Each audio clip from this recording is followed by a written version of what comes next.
যেসব মুসলমানরা বলে শিবের মাথায় দুধ ঢেলে কি হবে, সেই দুধ কোনো গরিব মানুষকে দান করে দাও, আমি সেই সব মুসলমানদের বলতে চাই, ঠান্ডা পড়ে গেছে তো চাদর মসজিদে চড়িয়ে কি হবে, সেই চাদর কোনো গরিব মানুষকে দান করে দাও। ভিডিওটি শুরু করবার আগে আপনাদের কাছে আমার একটাই অনুরোধ, এই ভিডিওটিতে যদি আমি কোনো খারাপ মন্তব্য করে থাকি তাহলে হাত জোর করে ক্ষমা যাচ্ছি। আমার কোনো ইচ্ছাই ছিল না এই ভিডিওটা বানানোর, বিশেষ করে কোনো জাতি বা কোনো ধর্মকে নিয়ে। তো তার সত্ত্বেও আমাকে আমি বাধ্য হলাম এই ভিডিওটা বানাতে। আমি কোনো হিন্দু, মুসলিম, জৈন, খ্রিস্টান কোনো ধর্মের মানুষজনকে আমি ছোট করতে চাই না, বাট একটা মুসলিম ধর্মের একটা লোক আমি তাকে এই ছোট্ট ইনফরমেশনটা দিতে চাই। তো উনি কি বলেছে ভিডিওর মাধ্যমে, যেসব মানুষ খারাপ কাজ করে সেই মানুষের দুধ দিয়ে গোসল কইরা পবিত্র করা হয়, কারণ দুধ হইছে পবিত্র জিনিস।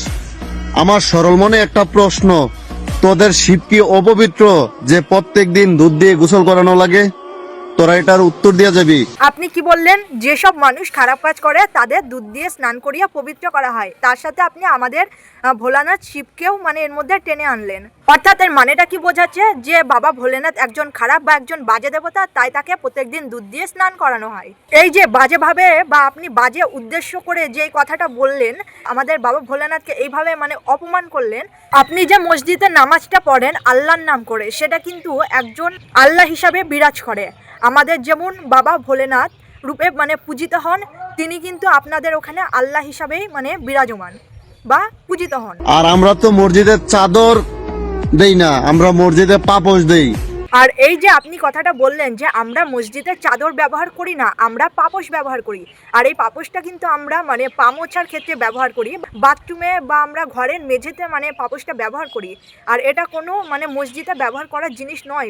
আমরা যেই জিনিসটাকে রান্নাঘরের মেঝেতে বা বারান্দায় বা বাথরুমে ব্যবহার করে পা মুছে জিনিসটা ফেলে দিই, আর সেটাই আপনি কি করছেন যে মসজিদে ব্যবহার করছেন। এই ধরনের ছোট লোক মানসিকতাটা এই মন থেকে মুছে ফেলুন। আর চাদর থাকে মানুষের গায়ে, একটা চাদর যেমন তোর গায়েও থাকতে পারে, আমার গায়ে থাকতে পারে। চাদরের কোনো ধর্ম নাই, কোনো জাত নাই, সবার গায়ে থাকতে পারে।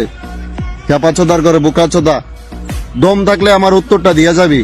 আমরাও তো পোশাক আশাক করি, তাহলে আপনারা কেন সেই পোশাক আশাক করছেন? আমরাও তো দুধ দিয়ে বাবা ভোলেনাথকে স্নান করাই, তাহলে আপনারা সেই দুধ দিয়ে নানান ধরনের খাবার তৈরি করে খাচ্ছেন কেন? আর আপনি যে ভিডিওটির মাধ্যমে যেসব কথাগুলো তুলে ধরছেন, এটা জানেন তো নিজের জাতিকে নিজেই ছোট করা। আর আপনি যে কথাগুলো বললেন এটা কিন্তু সম্পূর্ণই একটা অশিক্ষিতর পরিচয়, বুঝলেন তো? তাই যেটা বলবেন সেটা একটু ভেবেচিন্তে বলবেন।